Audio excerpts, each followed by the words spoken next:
اے عزت دینے والے رب، ہمیں ان لوگوں کے شر سے محفوظ فرما جو ہماری اچھائیاں تو چھپا لیتے ہیں لیکن ہماری برائیاں پھیلا دیتے ہیں۔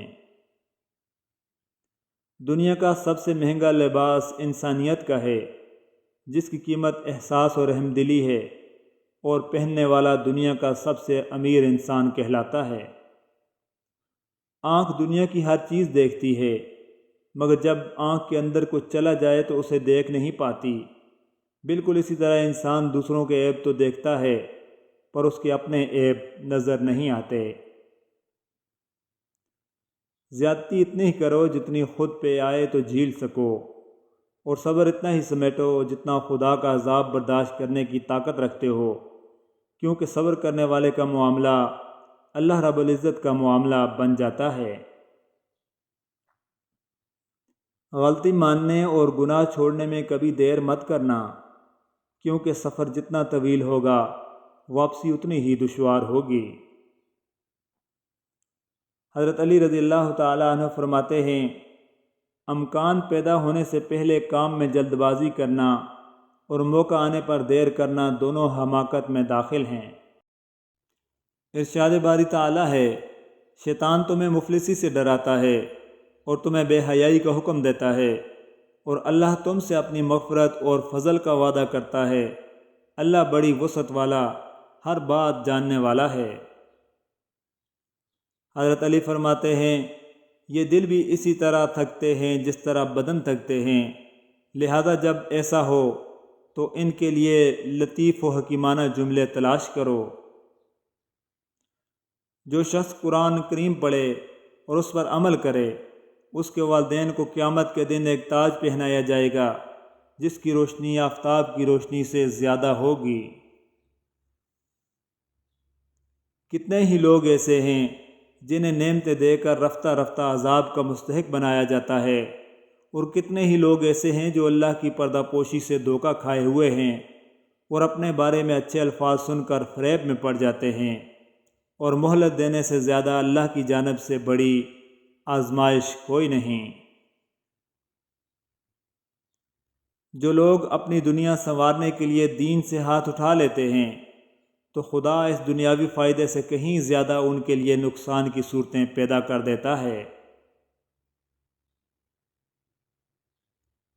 وہ علم بہت بے قدر و قیمت ہے جو زبان تک رہ جائے، اور وہ علم بہت بلند مرتبہ ہے جو اعضاء و جوارح سے نمودار ہو۔ 3 قسم کے تمہارے دوست ہیں اور 3 قسم کے دشمن۔ دوست یہ ہیں، تمہارا دوست، تمہارے دوست کا دوست، تمہارے دشمن کا دشمن، اور دشمن یہ ہیں، تمہارا دشمن، تمہارے دوست کا دشمن، اور تمہارے دشمن کا دوست۔ اللہ کا ایک فرشتہ ہر روز یہ ندا کرتا ہے کہ موت کے لیے اولاد پیدا کرو، برباد ہونے کے لیے مال جمع کرو، اور تباہ ہونے کے لیے عمارتیں کھڑی کرو۔ حضرت علی فرماتے ہیں، بات کرو تاکہ پہچانے جاؤ، کیونکہ آدمی اپنی زبان کے نیچے پوشیدہ ہے۔ حضرت علی فرماتے ہیں، صدقہ کے ذریعے روزی طلب کرو۔ جب کوئی حدیث سنو تو اسے عقل کے معیار پر پرکھ لو، صرف نقل الفاظ پر بس نہ کرو، کیونکہ علم کی نقل کرنے والے تو بہت ہیں اور اس پر غور کرنے والے بہت کم ہیں۔ جسے صبر رہائی نہیں دلاتا، اسے بے تابی و بے قراری ہلاک کر دیتی ہے۔ جو عمل تقوی کے ساتھ انجام دیا جائے وہ تھوڑا نہیں سمجھا جا سکتا، اور مقبول ہونے والا عمل تھوڑا کیوں کر ہو سکتا ہے۔ حضرت علی فرماتے ہیں، غم آدھا بڑھاپا ہے۔ ان دونوں قسم کے عملوں میں کتنا فرق ہے۔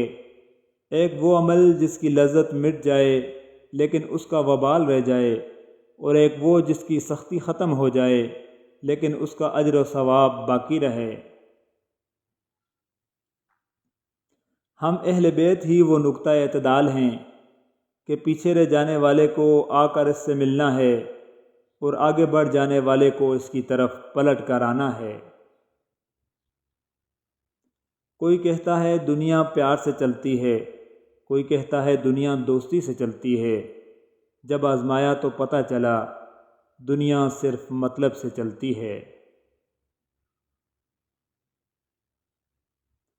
حاصل زندگی حسرت کے سوا کچھ بھی نہیں، یہ کیا نہیں وہ ہوا نہیں، یہ ملا نہیں وہ رہا نہیں۔ دوسروں کو سمجھانا مشکل ہو جائے تو خود کو سمجھا لینا بہتر ہوتا ہے۔ سب پرندے اڑ گئے ہیں دھیرے دھیرے چھوڑ کر، باغباں اب ہے اکیلا عمر کے اس موڑ پر۔ تو نے دیکھی ہی نہیں آنکھ کی بارش ورنہ، تجھ کو برسات سے میری طرح وحشت ہوتی۔ سنا ہے باپ زندہ ہو تو کانٹے بھی نہیں چبھتے، قدر کرنی چاہیے ایسے بے لوث سہاروں کی۔ اللہ تعالیٰ میرے اور آپ کے والدین کو سدا سلامت رکھے، آمین ثم آمین۔ جب آپ کسی کے راستے میں روشنی کرتے ہیں تو آپ کا اپنا راستہ بھی روشن ہو جاتا ہے۔ زندگی ایک بار ملتی ہے، سراسر غلط تصور ہے۔ زندگی تو ہر روز ملتی ہے، دراصل موت صرف ایک بار ملتی ہے۔ دعاؤں کے روپ میں ملنے والی محبتیں بہت قیمتی اثاثہ ہوتی ہیں۔ جب کوئی دل دکھائے تو چپ رہنا سیکھیے، کسی کو واپس جواب دے کر اس کے لیول تک مت جائیں اور اپنی زبان مت خراب کریں۔ اپنے حصے کا جواب وقت کو دے دیجیے، وقت یقیناً آپ سے بہت بہتر جواب دے گا۔ اے اللہ ایسی کامیابی دے جس کے بعد کوئی ناکامی نہ ہو۔